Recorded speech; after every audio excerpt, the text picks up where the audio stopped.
How about now? Can you hear me now? I can hear you. Great, thanks.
The council chambers. Sorry about my microphone.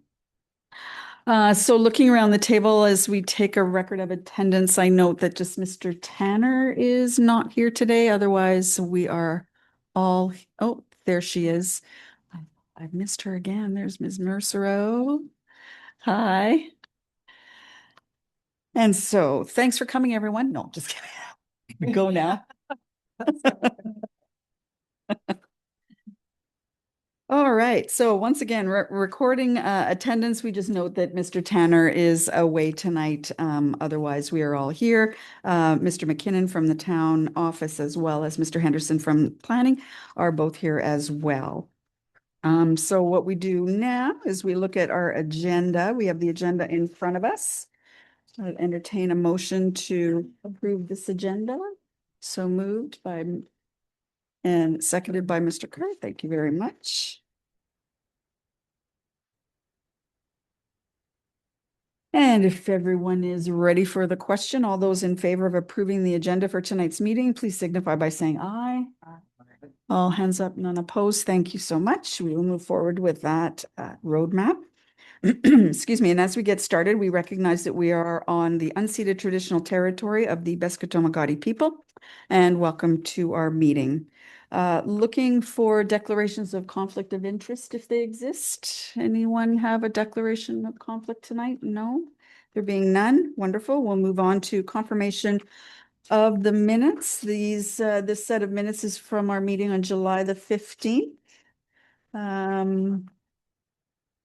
I would entertain a motion to adopt the minutes. Ms. Mercero, thank you very much. And again, Mr. Kerr, seconding. And if there were no additions or questions on the minutes, I'll call the question. All those in favor of adopting the minutes from July 15th, please signify by saying aye. Aye. And that's all hands up, none opposed. Thanks so much. Minutes have been adopted. Okay, so we're now going to move into the files on our agenda tonight. And just for those that are in the gallery tonight, for anyone that has been to PAC meetings before, or even those who have not, just to let you know, we do go through the agenda in a rather structured way. Everyone tonight that has anything to add to the files in front of us will have an opportunity to speak. And that comes a little bit later in the program. So just if you do have something to add to a specific file, I just ask that you wait for me to call you, and then everyone will get a chance to speak. Thank you very much. So moving through the agenda, we have no presentations or delegations. We have a zoning application. This is the Bar Road and Champlain Avenue consideration of a recommendation. And so this is PAC 260815. And this is regarding PID 151644486 at the corner of Bar Road and Champlain Ave, maybe not the corner, Bar Road and Champlain Avenue. And we are being asked to give some views to council. And at this time, I would turn it over to Ms. Charters to take us through her planning report. Thank you, Madam Chair. I'll just share my screen.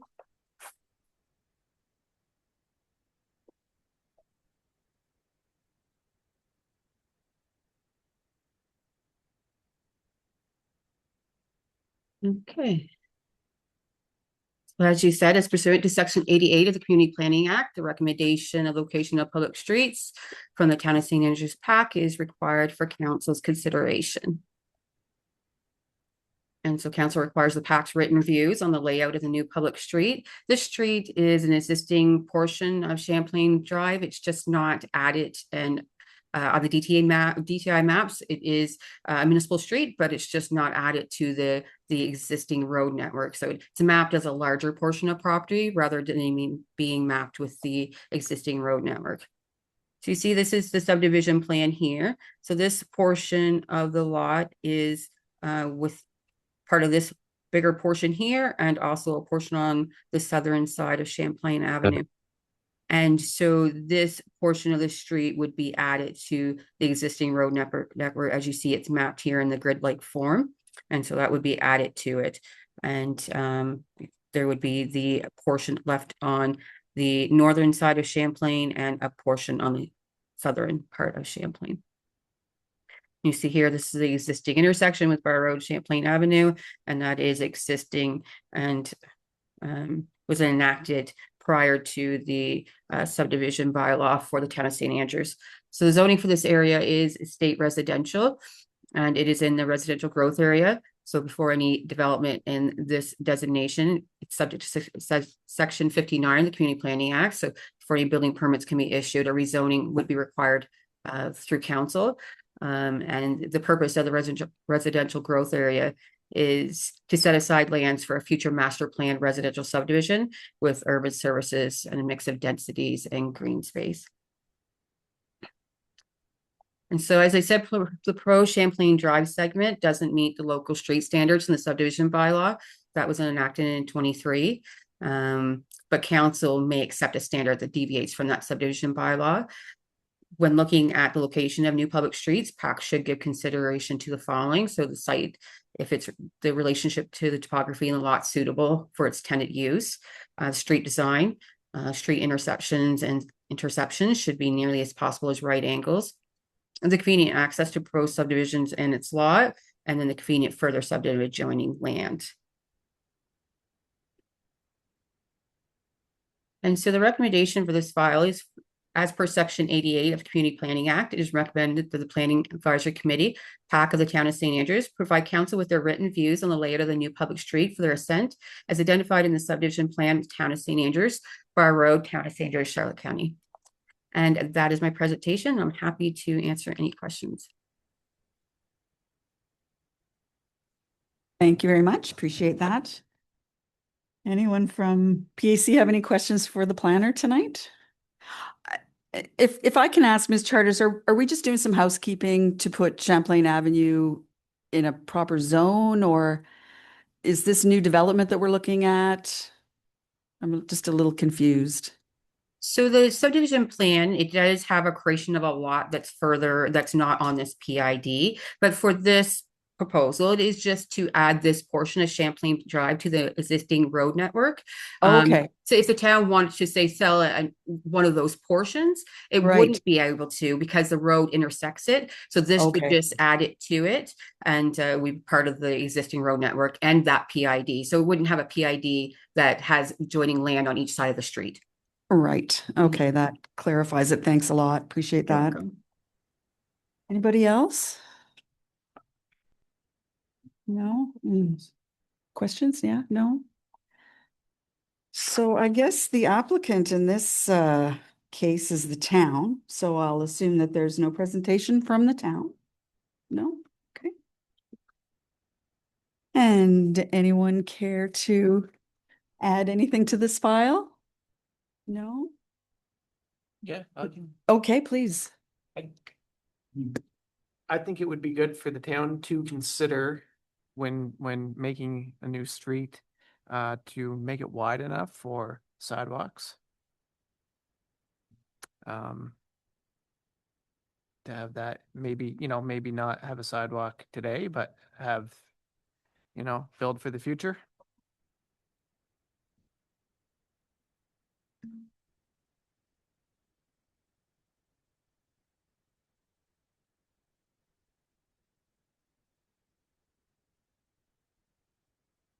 Don't forget your microphones, please.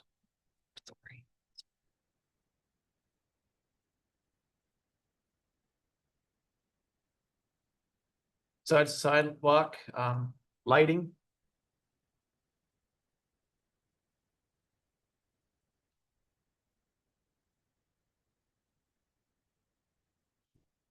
Good ones. Anybody else? So what I have to add to our letter to the town would be that we think it's good for this road network to be developed. Future consideration should be given for sidewalks and lighting during future development. Does that cover what you, okay? That's what I was thinking. Perfect. Anybody else? All right, well, that being said, I guess I would entertain a motion to send these views to council.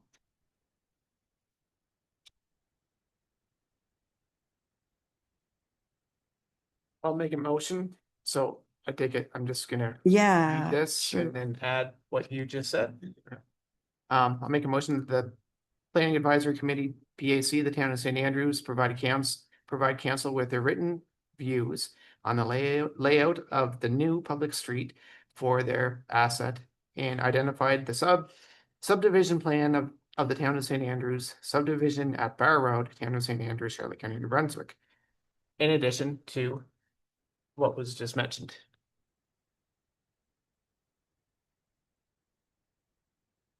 Is there a seconder for that? Seconded by Deputy Mayor Harland.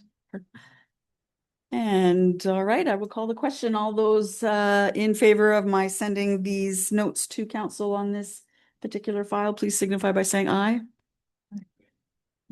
None opposed. Thank you. That is carried, and I will send that letter in the morning.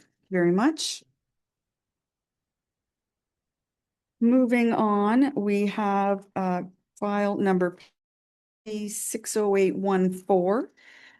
This is a request for consideration of a private right-of-way on for PID 012-36041 at Shamcook number 3 Road. And that being said, I would turn it over once again to Ms. Charters for her planning report. Thank you, Madam Chair. One moment.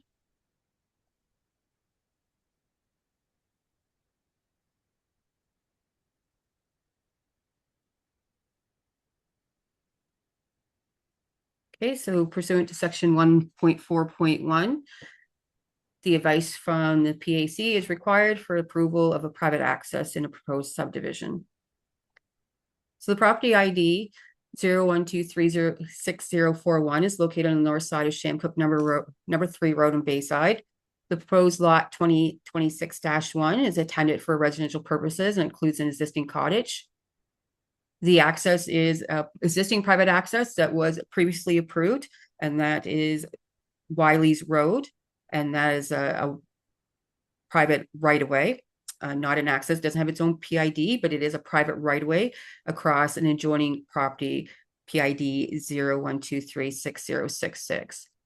The area is zoned Bayside planning area rural plan. The zone is Shamcook watershed, and under this zone, it prescribes the uses within that regulation versus be within the rural plan. And so within a protected area C, outside the 75-meter buffer, new residential dwellings and accessory buildings are permitted. So if it was within the 75-meter buffer, there would be no new buildings. You could do renovations to existing buildings, but no new buildings within that 75-meter buffer. So outside that, the remnant property would be able to construct a dwelling as long as it is outside the 75-meter setback. This is a subdivision plan here. You see the road comes in, Shamcook number 3. This is a local designated road through DTI. And Wiley's Road comes up here onto the parent PID. You can see that the access is 360, probably won't be able to see on this map, but it's 360 meters to that cul-de-sac. And it does abut to Little Shamcook Lake, as you see here. There is the buffers that are required through Department of Environment. They are on the map. There will be 2 buffers, one from the watershed designation order, and then one for the watercourse and wetland alteration. See here, this is the property, Little Shamcook Lake, and this is the road here coming into the property. So this is Shamcook number 3, and then Wiley's Road coming into the property. So because the parent property doesn't abut a provincially owned road, PAC approval is required. The existing right-of-way is 30 meters wide. That is larger than most right-of-ways. Typically they're 20 meters, but this right-of-way is a larger 30-meter wide right-of-way, and that continues to the width of the proposed lot, and the access length does conform to the maximum cul-de-sac length, as it is under that 365 meters, and this is a road that was previously approved. So the proposed lots do meet the does meet the required minimum width, depth, and area under the rural plan. And as I said, any alterations within 30 meters requires a permit from the watercourse and wetland alteration, and that is that setback, the second setback you'll see on the plan. So the policies in the Bayside Rural Plan relevant is it a policy to permit residential development in appropriate locations that reflect the area's current rural character, and protection of water supplies. It is a policy to protect groundwater and surface water supplies from the use of existing and future residents by not permitting developments which have potential to degrade or deplete the resource, and to prohibit development where groundwater or surface water quality and quantity are determined unsuitable for the intended use. So the lot is a very large lot, and so there would be sufficient area, although it already has one house on it. The lot and the remnant are so large that they could permit a second dwelling and be able to provide that water source for that lot.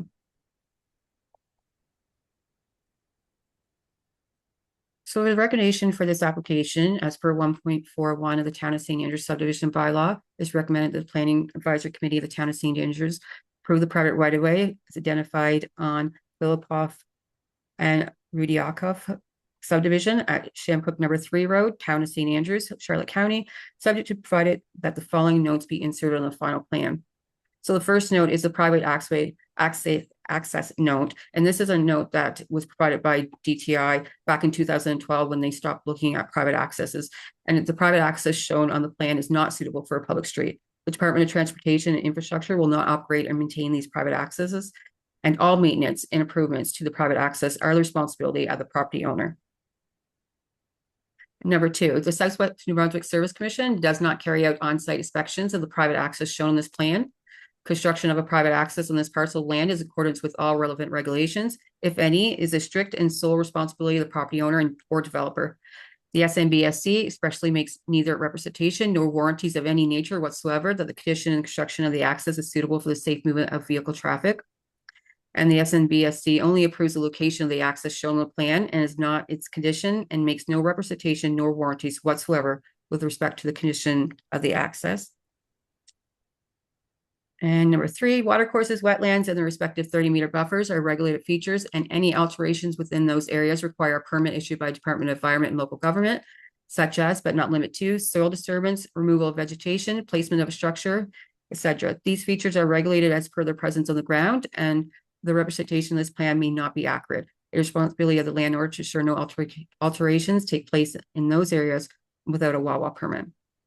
And lastly, areas within the 75 meters buffers are subject to regulation 2001-83 watershed protected area designation order regulation under the Clean Water Act.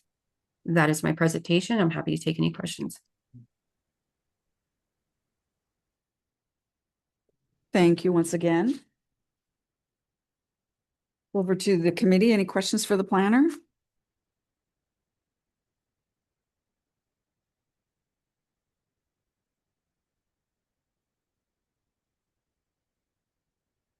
Yes, thank you. Go ahead, Ms. Mercer.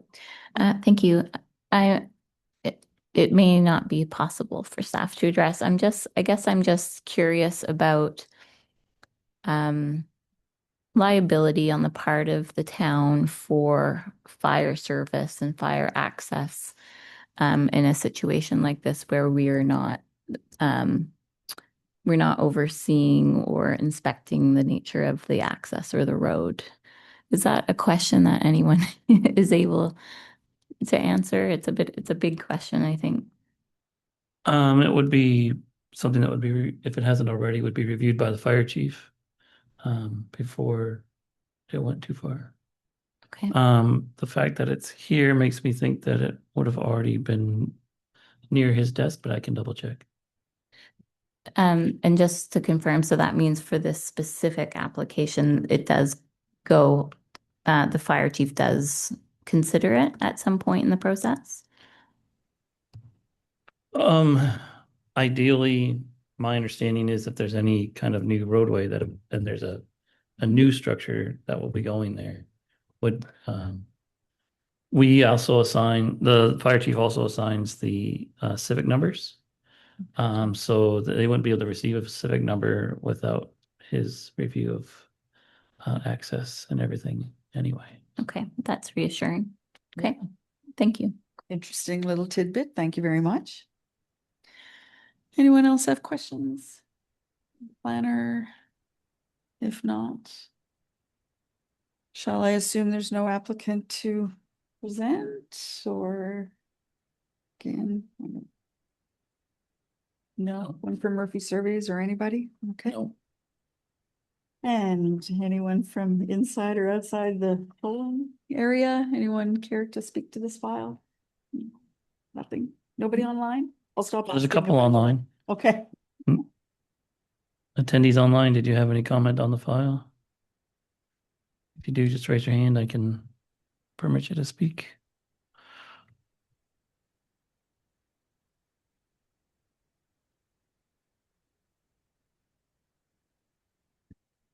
No, no takers. No, excellent. Okay. All right, so it comes back to us for motion and deliberation.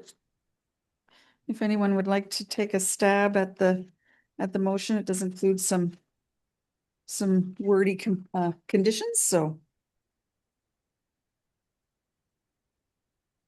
Anyone? Awesome. Be read.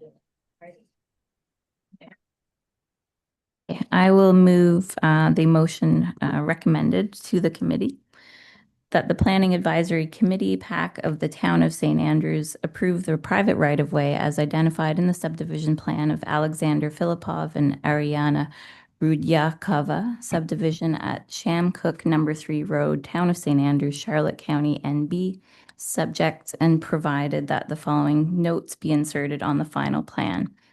1, the private access shown in this plan is not suitable for a public street.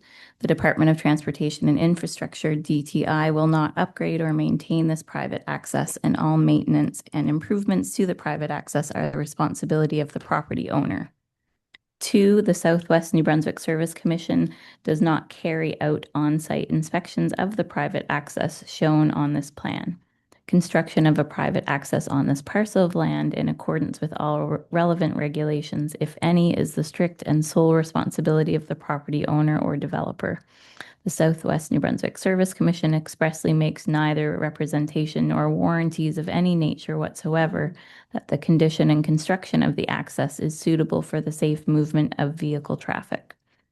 The Southwest New Brunswick Service Commission only approves the location of the access shown on this plan and not its condition, and makes no representation nor warranties whatsoever with respect to the condition of the access. 3, watercourses, wetlands, and their respective 30-meter buffers are regulated features, and any alterations within those areas require a permit issued by the Department of Environment and Local Government, such as, but not limited to, soil disturbance, removal of vegetation, placement of a structure, etc.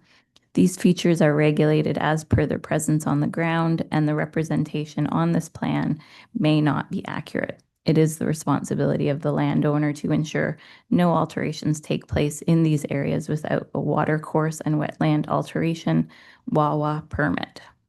4, areas within the 75-meter buffers are subject to Regulation 2001-83 Watershed Protection Area Designation Order Regulation under the Clean Water Act.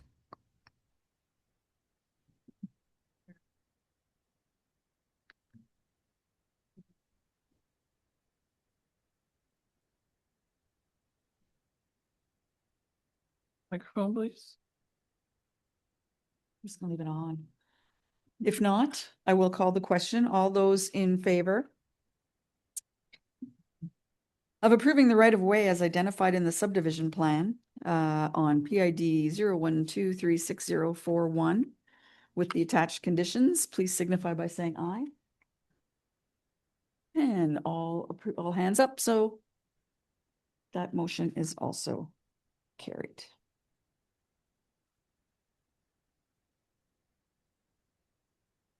All right.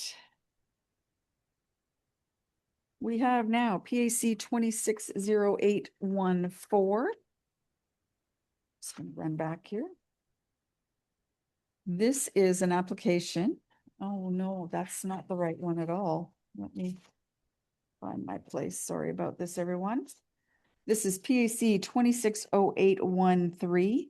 This is a temporary use application for PID 01233964 at 3567 Route 127 for Lori Fellows. And this applicant is seeking a temporary use authorization to operate a seasonal open air vendor market. And I will turn it over now to Mr. Henderson to take us through his planning report. Thank you, Madam Chair. Yeah, so this is a temporary use authorization request to the PAC for a seasonal outdoor market. So the applicant, as identified by the chair, is Lori Fellows, the owner of the property. The application type is a temporary use authorization. So this is a type of authorization, just next slide please there. It's a type of application where it's a use that is otherwise not permitted in the rural plan. And it can be permitted up to 1 year on a temporary basis. The document, the planning regulation in this case, is the Bayside Planning Area Rural Plan Regulation, a ministerial regulation that the town of St. Andrews inherited after the amalgamation. The zone that this is going to be located in, should it be approved, is the rural zone, and we'll show a zoning map later on. And the proposed use, as I said, is a open air market, a seasonal open air vendor market. So general goods, general retail, not specifically a farmer's market. And the PAC has a couple options, so they can authorize it on a temporary basis for 1 year. They can refuse it, or they can authorize it for the 1 year with conditions. And because this is coming to you as a temporary use authorization, one of the things that staff has done is done the analysis whether or not this is permitted, where it could be done by development permit. And we'll talk about that later, but this is a type of use that is not clearly permitted in the rural zone. And therefore, the way it could come to the PAC tonight as a consideration would be as a temporary use, because again, temporary uses are uses that are otherwise not permitted in the zone. Next slide, please. So this property in consideration is quite large, 43 acres. The area that's under consideration, though, is quite close to the Route 127. So the area where you see the pink dots, those are the structures, the dwelling. There's a main dwelling on the property with a paved driveway onto Route 127. And there's also a second gravel access that was used previously for forestry. So they're intending to use both accesses. There is a number of tourism-related uses in the area. So we have the campground, we have the viewing area for St. Croix Island, and we have a couple B&Bs in that area. So there's a few dwellings in the area, and several have that tourism orientation as well. We provided notice for this application to neighbors in the vicinity. Next slide, please. And you can see the property in the two zones that are on the property. There is the watershed zone, the Shamcook Lake watershed zone, which is more of a conservation type of zone. That is to the east of the property. And then the rural zone, which is the red, which makes up the majority of the property, where the development would actually potentially occur. Next slide, please. And so the proposal, there's a difference here between temporary the stalls and the vendors. So this is important to point out. Ms. Fellows is anticipating about 20 to 30 vendors, but they could operate 48 stalls. So the way this business is being envisioned is that a vendor may rent multiple stalls for Ms. Fellows.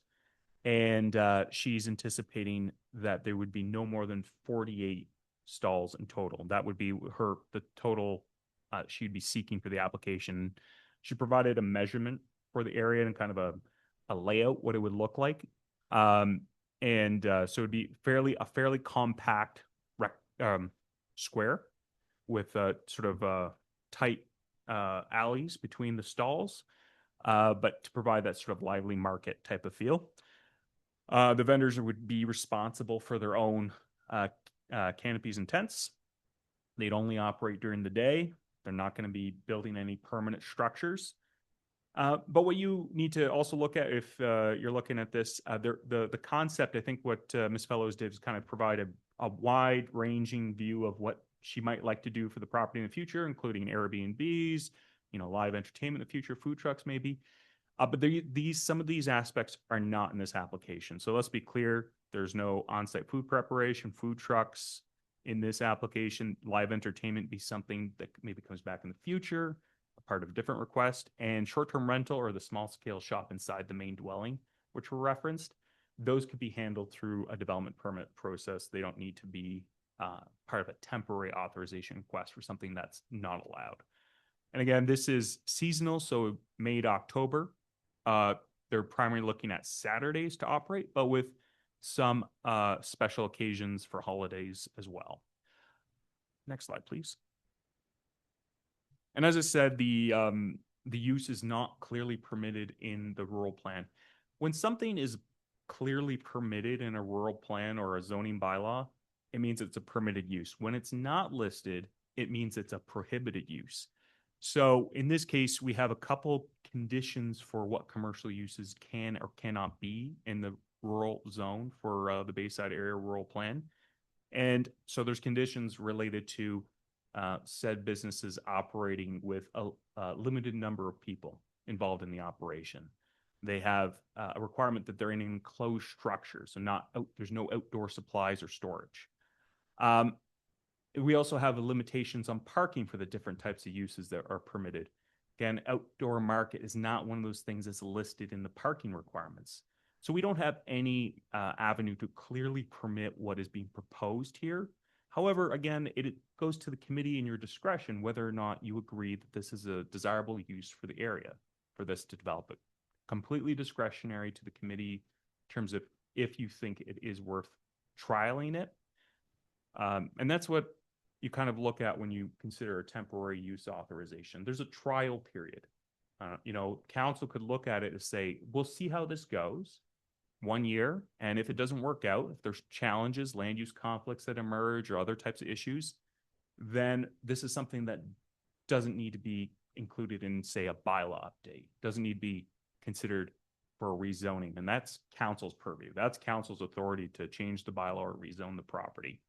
But the PAC has this authority to allow for some flexibility from a rural plan or zoning bylaw that isn't inherent in it.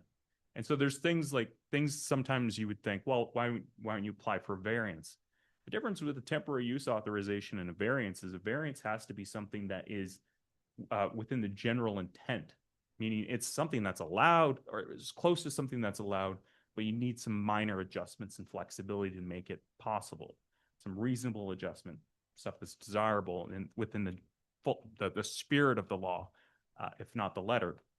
In this case, I don't see how this fits within the intent of the rural plan. The rural plan was written with a fairly strict definition for commercial to limit to the small business scale only. So 48 stalls with the amount of parking that could be involved with that. It's not in the view of the development officer a small business level operation, something that could be permitted by a development permit. With that, next slide, please. As I said, the market's being proposed to occupy the cleared portion of the property close to Route 127. Issues around water courses, which run toward the middle of the property, would be avoided with this proposal. We're not dealing with permanent structures. When there's temporary use authorization requests that come with permanent structures, we tend to recommend against those. As a matter of course, because if you build a permanent structure and it's permitted for 1 year, well, then they're going to demolish it. And that creates this whole issue around enforcement and dealing with it. The tents and these types of structures can be put up, taken down. Signs can be put up, taken down.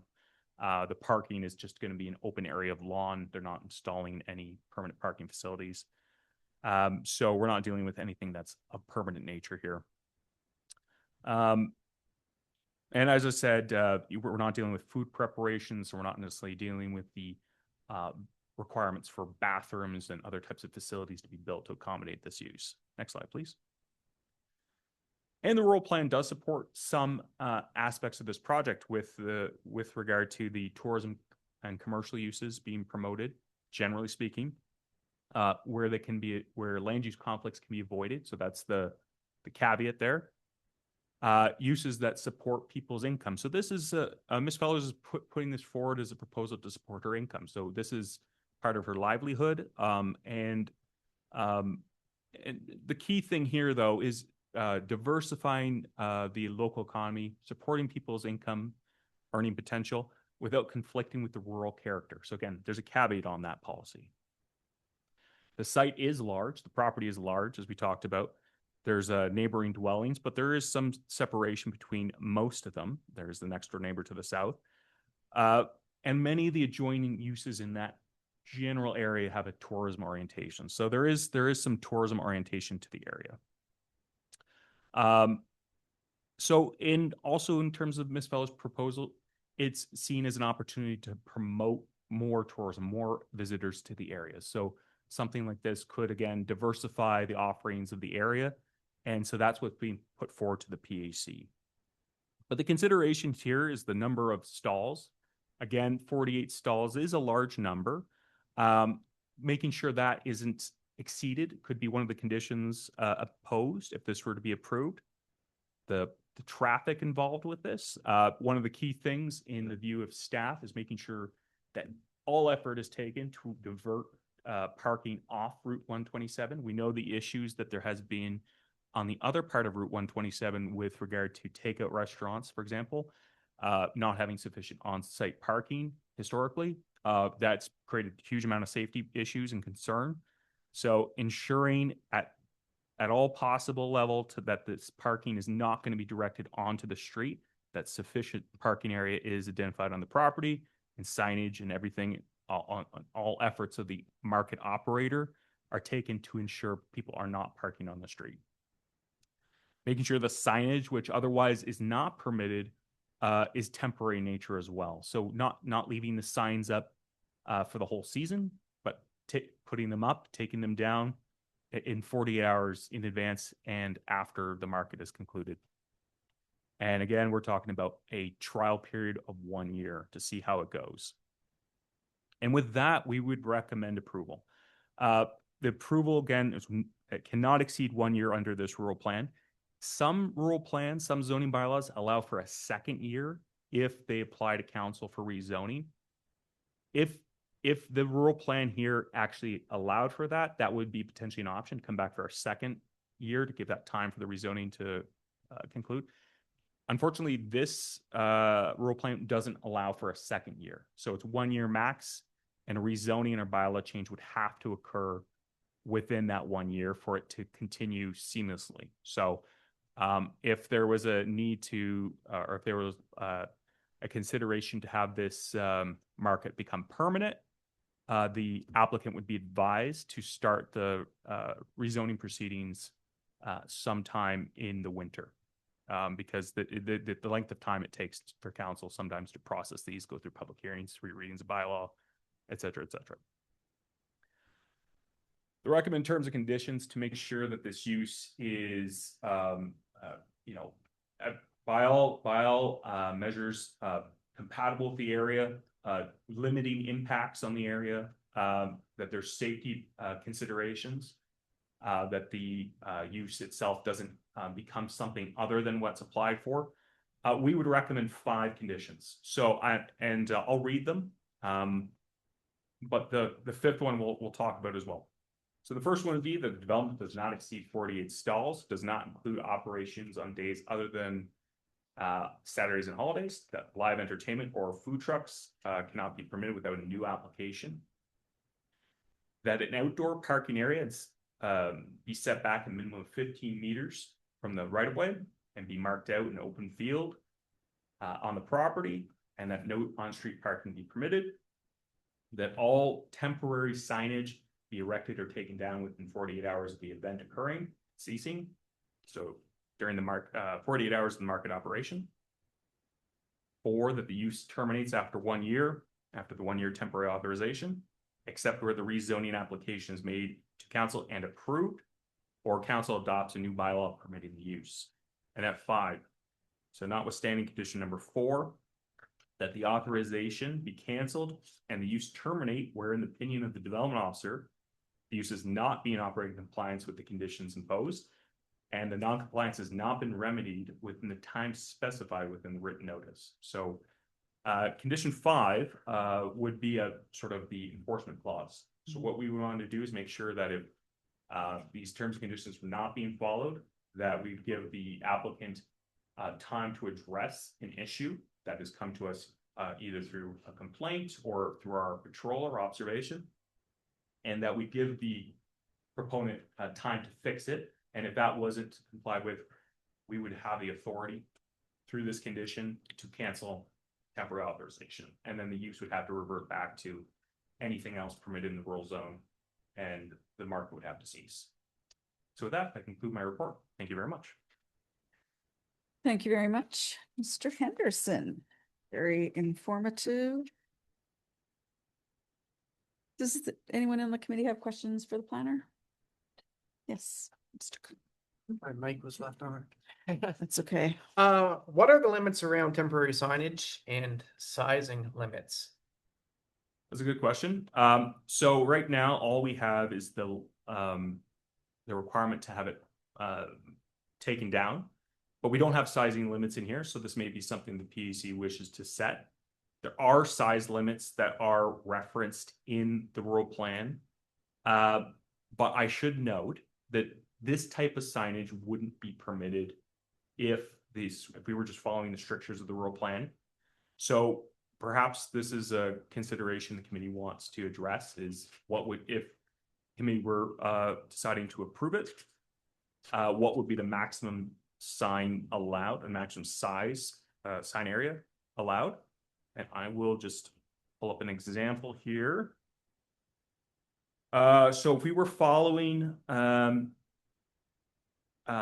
sort of the maximum size that would be allowed, we'd be looking at a sign area that does not exceed 3 square meters. So that would be, but this is for the type of sign that's permitted for that is a sign that simply indicates the ownership of the property, like the name of the business. So a market sign might just say market this way, you know, so we're talking about signage that's not specifically allowed in this rural plan. So well, if PAC wishes to set a size limit, that may be an advisable and smart move.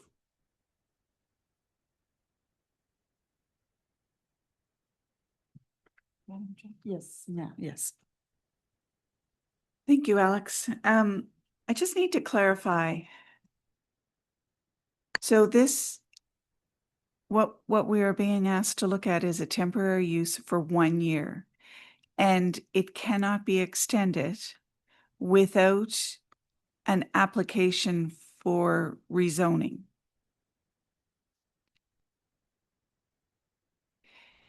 And and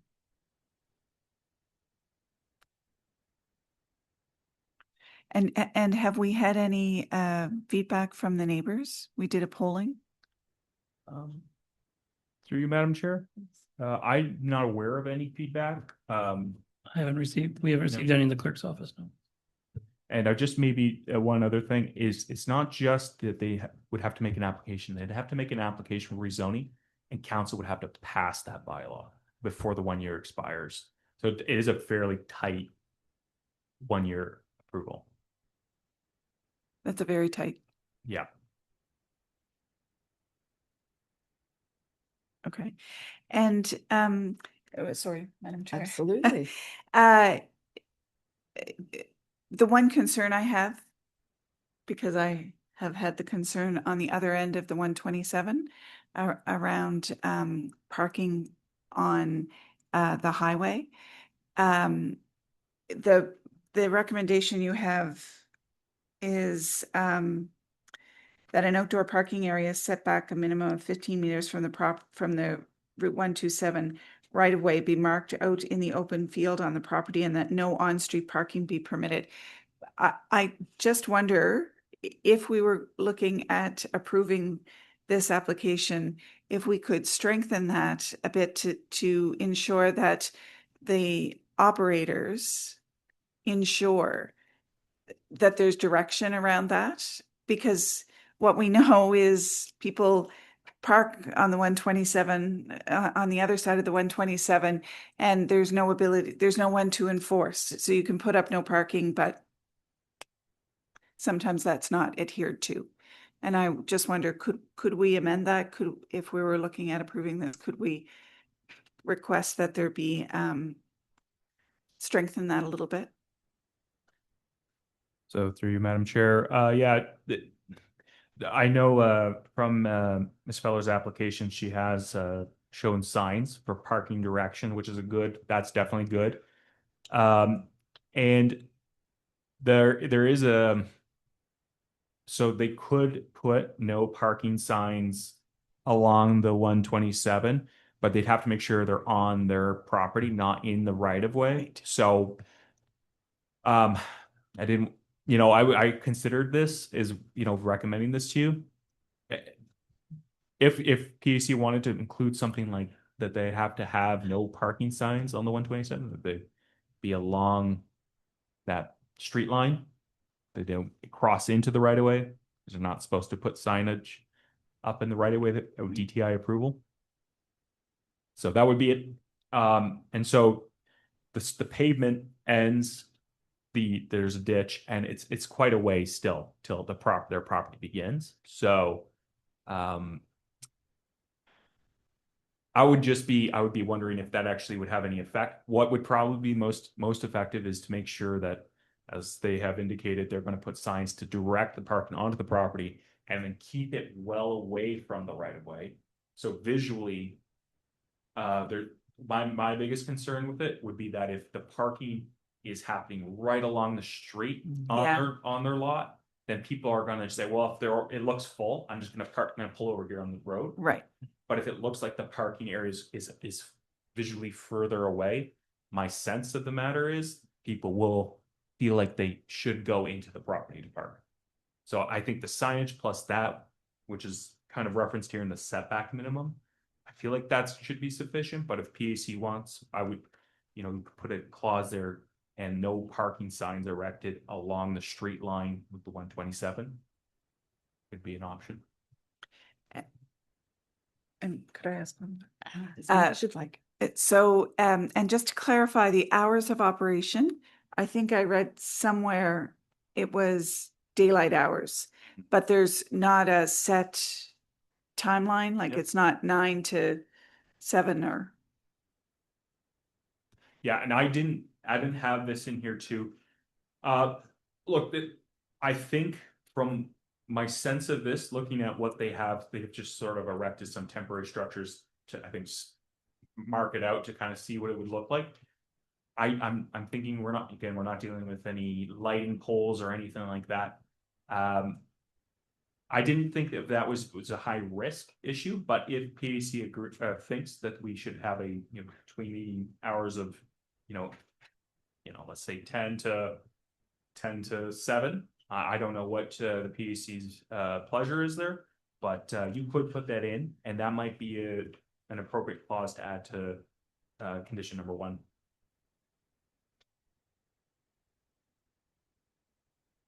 Thank you. You're welcome. Ms. Mercerl? Thank you, Chair. I'm just going back to the question about the fact that there's no provision in this zoning bylaw for renewing this temporary use application. In a scenario where there's a new zoning bylaw in the next year, which I hope is the case, and that zoning bylaw has provision for renewing it for another year, would that affect this application, or would this be subject to this current zoning bylaw? Through you, Madam Chair. That's a great question. One which I've not considered till now. I think it would actually allow for a second year to be given. And that it is nice to have that second year, because rezonings can take a long time, and they can be delayed due to unrelated things at council, like budget time. They have no time on the agenda to do this. They're gonna punt it to a couple months from now. So yeah, it's nice to have it. And maybe that would be something that could happen, but we don't know what the time frame of the new municipal plan zoning bylaw will be. So we're in sort of a reset mode with that. So we kind of have to operate as if that's not even going to happen. Sure. Yeah, fair enough. Thank you. I noted, maybe just to ask Alex, if you also received the correspondence from the applicant today that PAC received. Yeah, through you, Madam Chair, I did.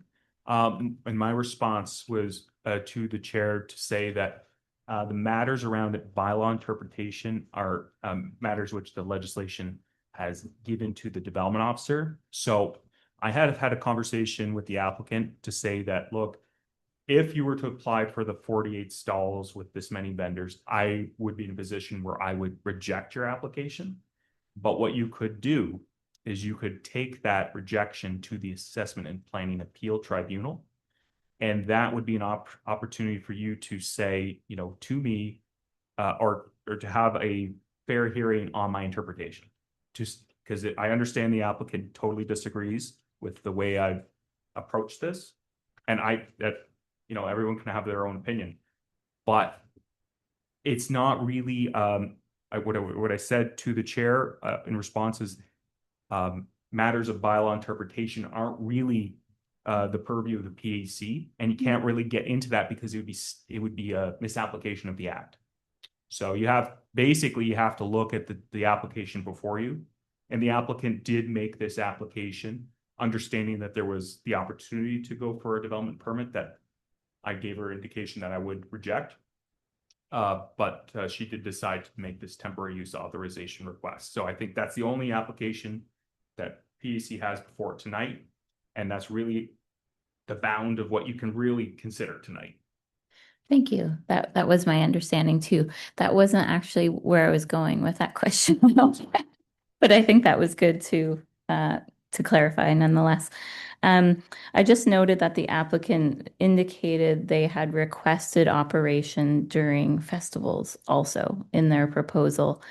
And I don't see that reflected in the conditions, and I'm thinking that's because that would be quite a bit of subjectivity and sort of uncertainty around the frequency of operation. Is that just wondering why that wasn't presented in the recommendation from staff? Yeah, and that's exactly it. Oh, sorry, through you, Madam Chair. Yeah, that's exactly it. We have to provide some objectivity to the standards. It has to be black and white. So, my view, I was trying to include conditions that would be workable. However, if the PAC thinks that this is something which we can, what are these special days?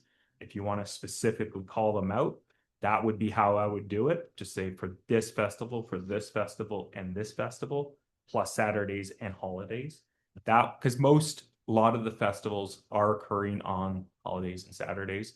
So my view was this would encompass what was being requested, but if it doesn't, and you're going to hear from the applicant next, then you might consider adding that specifically which festivals are being thought of that are outside of Saturdays or holidays.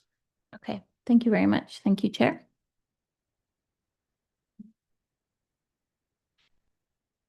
Anyone else from the committee? You've been very quiet tonight, Mr. Simmons. Are you all right? Yeah.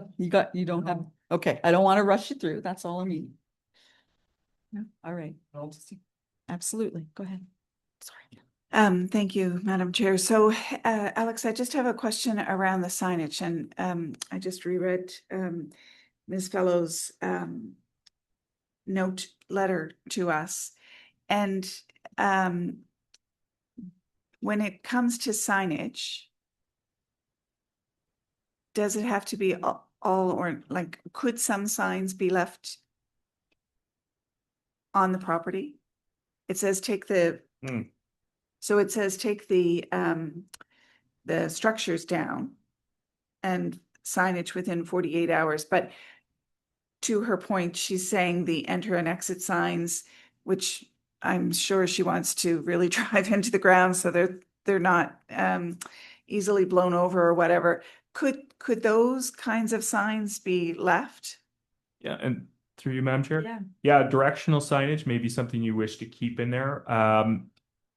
And market open signs be taken down, or you could just strike this condition altogether, or just include a size limit. Change the condition number 3 so it's just referring to a size limit. If you didn't feel that it's just a lot of extra effort. So yeah, it's really at the PAC's discretion how you want to handle these conditions and modify them to suit your. Okay, and the other question I had with respect to her note was around the no on-street parking. So to her point, if somebody breaks down on the side of the road, they pull off and that is considered a one-off. But if they're attending the market, then they need to be not parking on the 127, and that is the requirement of the operator to ensure that that's the case. Okay, thank you. Perfect. Anybody else? No? All right, well, I'll turn it over to the applicant. May I assume that that's you, Ms. Fellows? Thank you very much. If you wanted to just make sure that microphone is on, the green light above the push button. And then just be aware also that we have received all of your correspondence. So we've reviewed everything you've said so far. And yeah, anything you want to add to that, please. The floor is yours.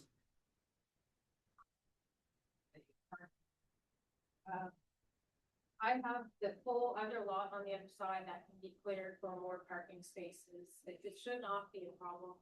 The market starts a little over 100 feet back from our property line. That's not from the road, but from our property line. And they'll be parking right up there. There's enough for, I think, 3 full rows of people before you even get to where, even close to the roadways right away. Can I just get you to step in front of the mic so that we can get it on record? Thanks. I appreciate that. You're welcome to move. You're welcome to move the mic. I know. Yeah, you want to see us. I understand. And as for market hours, I did specify that it's 9:30 in the morning till 5:30 at night, and it will be shorter times in the fall when it starts to get darker.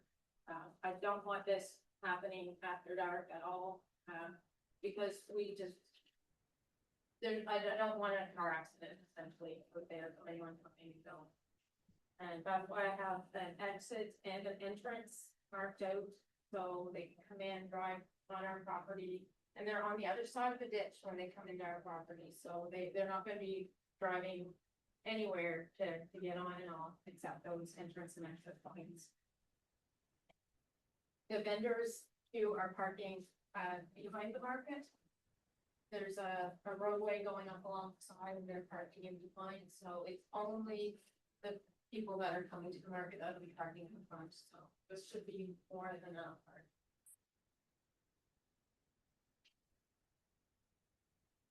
And I guess, concerns about the size of the market.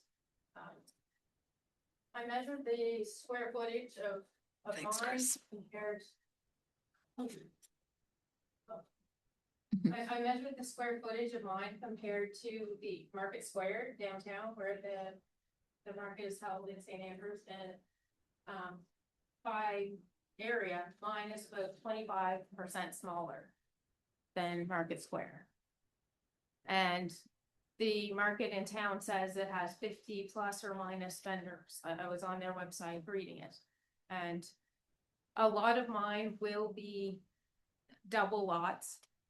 Because most of the people I've talked to have large flea market tents, and the lots are 12 by 12 and the large tents need 10 to 12 by 20 size. So they do need double lots. So it is laid out in 2 rows of single lots on the end and 2 rows of double lots in between. And there's 16 of each type total. So it's really 30, 32 maximum that we'll probably have. And there is sufficient parking in behind for that many vehicles, and with my separate roadway in there, they can also parallel park on my roadway, and there will be a turnaround kept clear for them too. So I put a lot of thought into making sure this is Like it. safe, because you know, I know where my driveway, where I have them coming in, it's hard for me to pull out sometimes, so that's why I have them exiting where there's the clearest view and things like that. But I guess I can't get you to look at why I disagree with this, but this is a small business.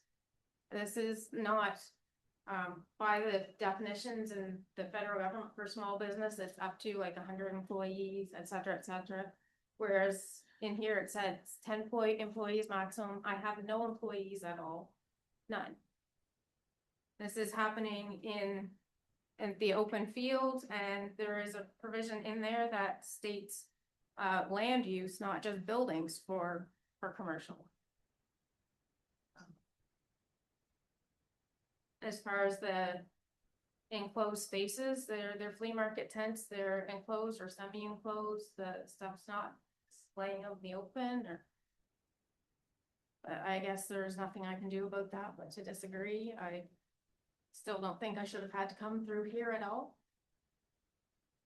Because this is a small business. My vendors are not employees, they're, you know, working for themselves.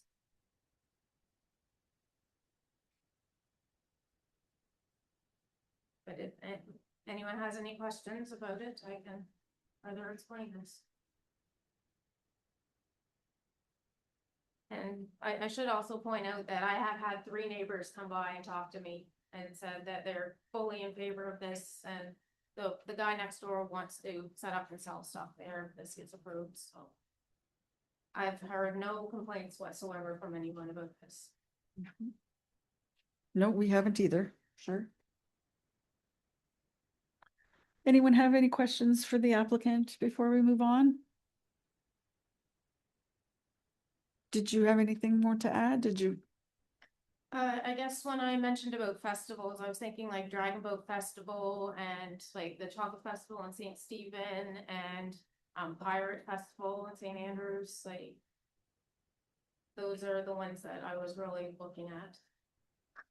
And I guess when I mentioned holidays, I'd like not necessarily just the day of the holiday, but a few days around the holidays potentially, but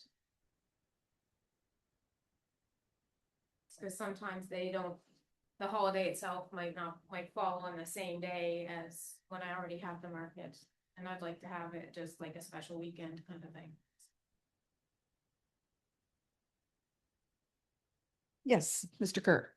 I just have a general question that doesn't make my view any different, but did you look into do you have to have any kind of insurance or? Yeah, I already have that lined up. Okay. Yeah. No, No, that was. I started looking at insurance in May and contacted my insurance company, and I also contacted an insurance company that does events specifically, and they do market insurance, so. So that's, that for now is who I'm going with, because my personal insurance company wanted to switch my entire property over to commercial insurance, so. Right. No. Yeah, no, just a general question. Mr. Simmons, anything from you? It's just in regard to signage and stuff, like a 9 square meter signage is, Can I comment on that? The signs that I have that I'm putting up for parking and stuff are about this. They're just little. yes, but I'm wondering how you're gonna try to direct people off the highway with the,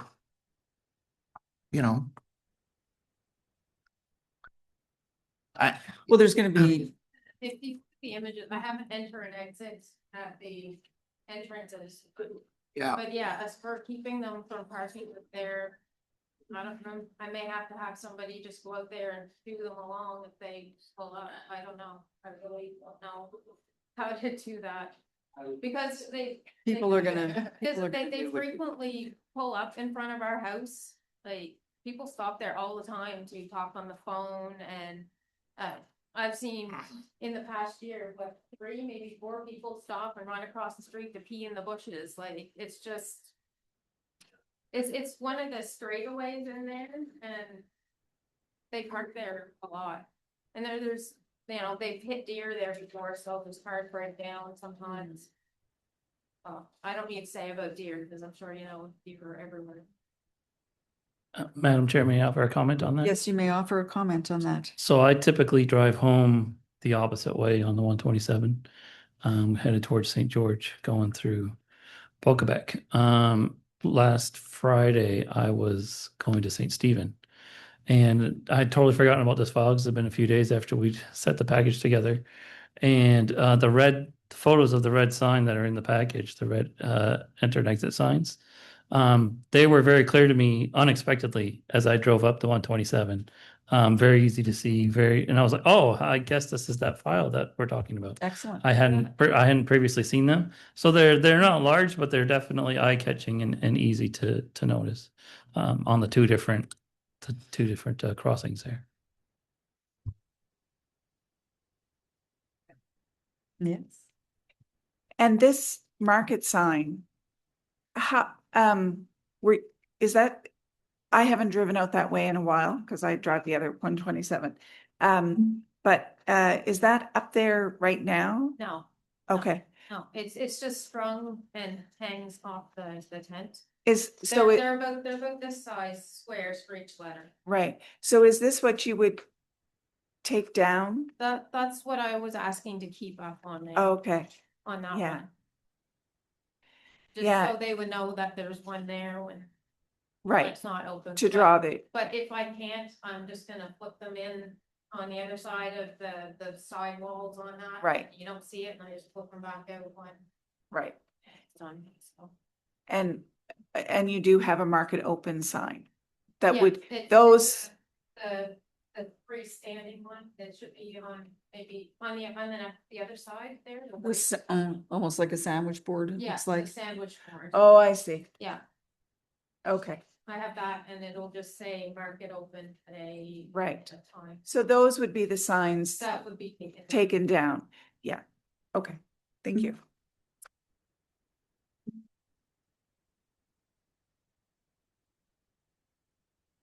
Right. What else? Covering a lot of ground here. So is there anyone from inside or outside the polling area, Mr. McKinnon, that would care to add to this file? Thanks, Ms. Fellows.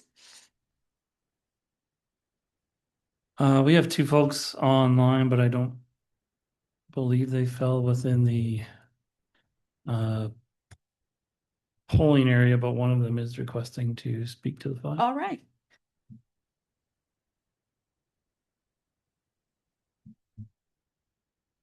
Go ahead, Brenda. Nope, muted.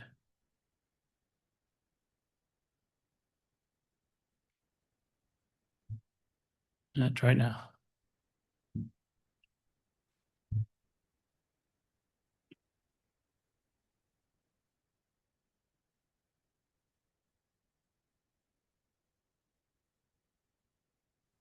I can see your. Unmute.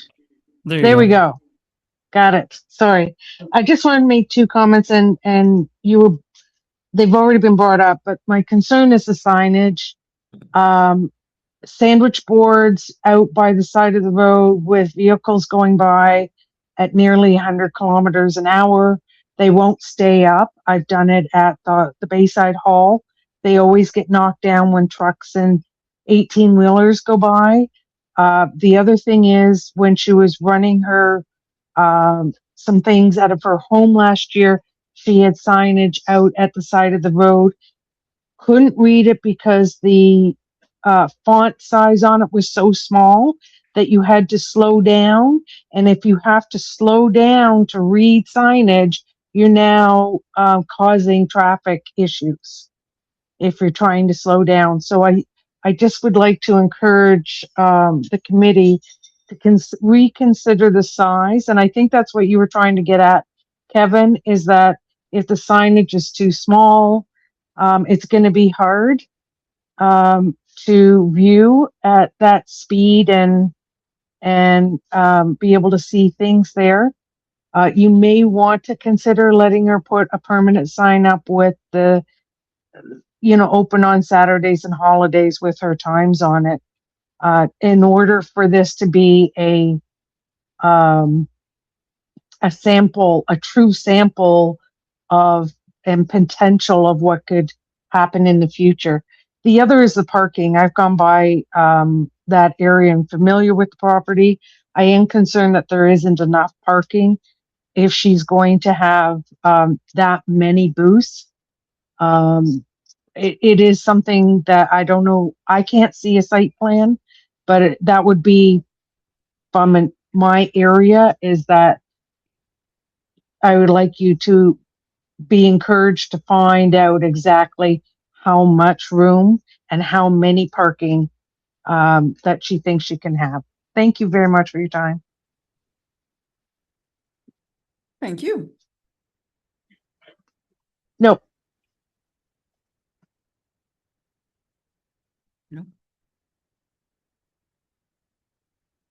And no one else, Mr. McKinnon? There's a lot of parking here. Nope, that's it. That's it. All right. Well, then it comes to the committee for motion and final discussion. We've spoken about the terms and conditions listed here as suggested, but we've also come up with a couple of our own. So I'm going to keep everyone kind of on track with those. So do we have to put the motion on the table or can we? To talk about. Okay. We're supposed to, yeah, as a committee. Yeah. Mr. Kerr. Myself, I like the idea. I'm not opposed to it. I am a little concerned about the signs and what our speaker just talked about. I've driven by plenty of times and I kind of thought to myself too, the signs are small. And I would want people not to go from 90 to 50 just so they can read the signs and see what's going on. So I think the signs need to be bold and it needs to be obvious that this is a market. Including once the vehicle has like entered the full property? Or just the signs by the road, wayfinding signs to the market? Yeah, I think just But a once they're sign on that the is, property. that is obvious that I'm driving by, this is a market. Mhm. Yeah, I think that needs to be very visual to people, so. Well, we can formalize that as one of our recommendations. I can attempt to motion, That would be Chair, to wonderful. get Thank you. discussion Then we can get the flowing. discussion going. Okay, that will be. And I am going to propose one that's slightly amended that I hope will meet with the committee's interest. And I'm going to attempt amendments to the part 1 and part 3. But I have to read from the top. Motion that the Planning Advisory Committee PAC of the Town of St. Andrews approve the temporary use authorization for a seasonal open air vendor market at 3567 Route 127 Bayside for a temporary period not exceeding 1 year pursuant to subsection 2.2, subsection 2 of the Bayside Planning Area Rural Plan Regulation, subject to the following terms and conditions. That the development does not exceed 48 stalls and not include operation on days other than Saturdays and holidays or before the hours of 9:30 a.m. or after 5:30 p.m. and does not include live entertainment or food trucks without a new application. 2, that an outdoor parking area set back a minimum of 15 meters from the Route 127 right-of-way be marked out in the open field on the property, and that no on-street parking be permitted. 3, that all temporary commercial signage be erected and taken down within 48 hours of the market operating, with the exception of directional signage and a single sign noting the time of operations, and that no signs exceed 3 square meters in size. Part 4, and I'm just going to read what's here at this point, that the use terminates within 1 year after the temporary authorization, except where rezoning application is made to council and approved, or council adopts a new bylaw permitting the use. And 5, that notwithstanding condition 4, the temporary authorization be canceled and the use terminated where, in the opinion of the development officer, the use is not being operated in compliance with the terms and conditions imposed by the Planning Advisory Committee, and the non-compliance has not been remedied within the time specified in a written notice from the development officer to the proponent. It's a mouthful. Thanks for that motion. Is there a seconder? Thank you, Deputy Mayor Harland. Further discussion on the motion? I'll just maybe provide some I can emphasize for the committee what the amended parts were in case you didn't quite catch them. I'm suggesting that we add hours of operation. We heard from the applicant that was part of the proposal, and I think that helps provide a little more certainty to the surrounding neighbors, especially. Okay. The parking situation, as I see it, by having section 2 there, where we're saying no on-street parking is permitted, we are giving the applicant discretion to figure out how best to approach that, whether that is increasing the size of the signage, whether that is sort of patrolling proactively and getting people used to that. And so I'm therefore comfortable leaving that language as it is and not being more prescriptive for that reason, because it's in the applicant's best interest to comply with that condition. And then the other one that I'm suggesting be amended is part 3 of the motion, where in my language, I suggested that there would be 2 signs that would not have to be taken down. It would be the directional signage and the suggestion made by the member of the public to have a single sign that indicated the time of operations, which I think does make sense to, you know, help provide clarity to those who might be interested in attending. I also added to that part the idea that no signs exceed, I think I said 3 square meters in size, based on another part of the bylaw. I'm not sure, I'm least sure how that one will land with folks here, but I wanted at least to get it on the table for discussion. For sure. All right. Thank you for that clarification. We have seconded motion and any other discussion?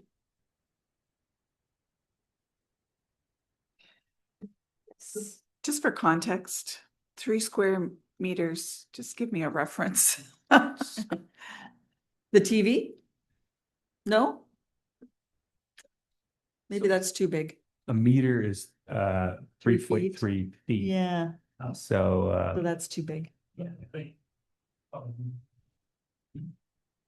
So if they're a meter tall, they're probably 1.5 meters wide. So think 2 across and 3 down.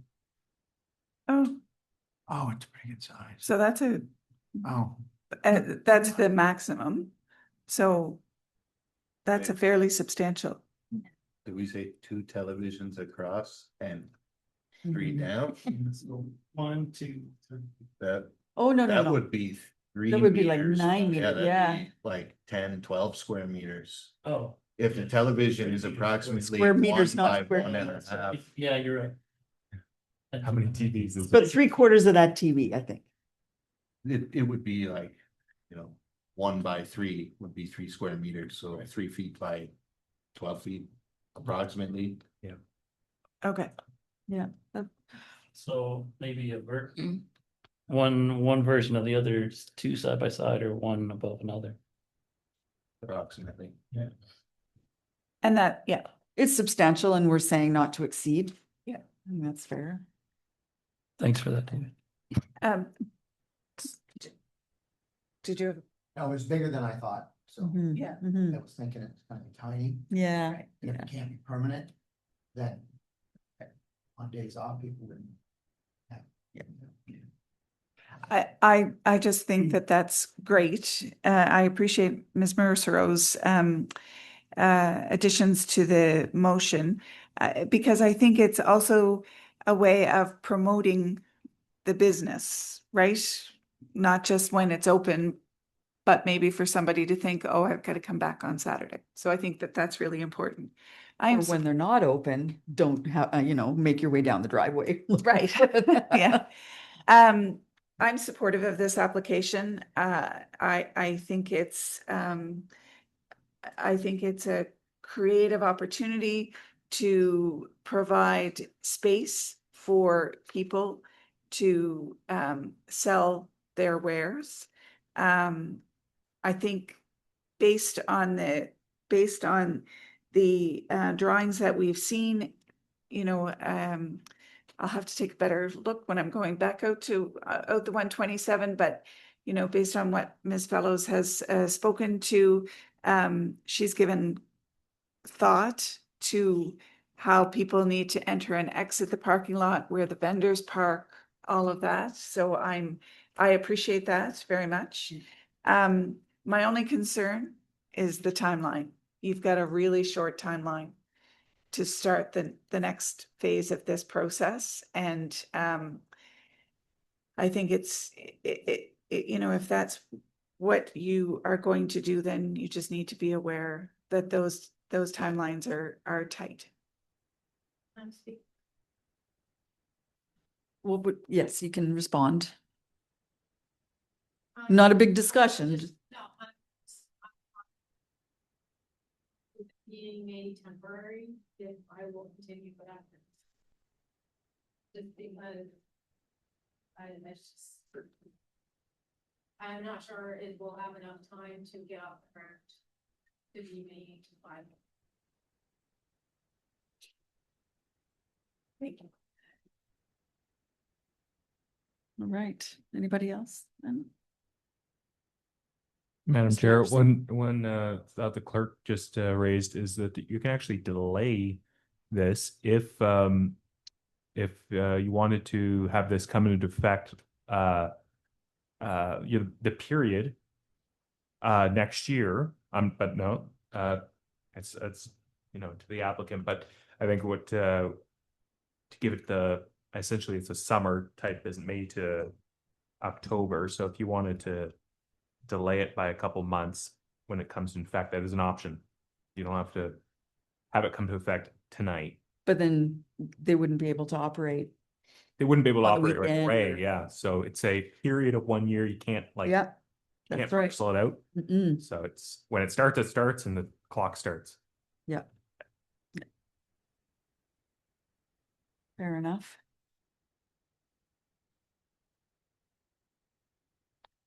If there is no further discussion, I'm ready to call the question, if everyone's ready for it. I'm going to have a difficult time reading all the conditions. I hope that we all understand. Have we accepted the conditions, or we understand the amendments that Ms. Mercer has made to them? Actually, you know what? We've come to the stage of the voting. I just want to know, at the 9:35. Yes. It just the operation market, but that the vendors will be in earlier. Right. Yeah. So I just wanted to make. Oh, that's understandable. Yes, definitely. Well, their day is shortened considerably. So, yeah, no, that's understood. We appreciate that clarification. So here I go. All those in favor of, what am I doing here? Of approving the temporary use authorization for a seasonal open air vendor market at 3567 Route 127 Bayside for a temporary period not exceeding 1 year pursuant to section 2.2 sub 2 of the Bayside Bayside Planning Area Rural Plan Regulation, subject to the following terms and conditions that we've talked about: the development size of 48 stalls, the times of operations that they are proposing, be it 9:30 to 5:30. As well as operation on Saturdays, holidays, and festivals. That an outdoor parking area setback minimum of 15 meters from Route 127 be marked out in the open field of the property. No on-street parking be permitted. We discussed the signage, that all temporary commercial signage be erected and taken down within 48 hours, with the exception of the directional signage and the hours of operation signage. And that And sorry to interrupt, and that no signs exceed 3 square meters inside. Thank you. And no sign exceeds, I did write that down. No sign exceeds 3 meters squared. Thank you. And that the use terminates within 1 year after the temporary authorization, except where rezoning application is made to council and approved, and council adopts a new bylaw permitting the use. And number 5, notwithstanding condition number 4, temporary authorization be canceled and the use terminate where, in the opinion of the development officer, the use is not being operated in compliance with the terms and conditions imposed by this planning advisory committee, and the non-compliance has not been remedied within the time specified in a written notice from the development officer to the proponent. Did I cover them? Madam Chair, in your version of the motion, you mentioned the word festival, I did. which was not in the original motion Okay. moved or seconded. All right, so we're leaving it as Saturdays and holidays, or are we opening it up to, That was my intention. okay, Saturdays and holidays? All right, Maybe check in with the seconder, whoever that was, to confirm their comfort with that. yes, we're comfortable with that. All right, so having read through all of those conditions, All those in favor of approving this temporary use authorization, please signify by saying aye. Aye, all hands up. That has been carried. Thank you very much, everyone. All right.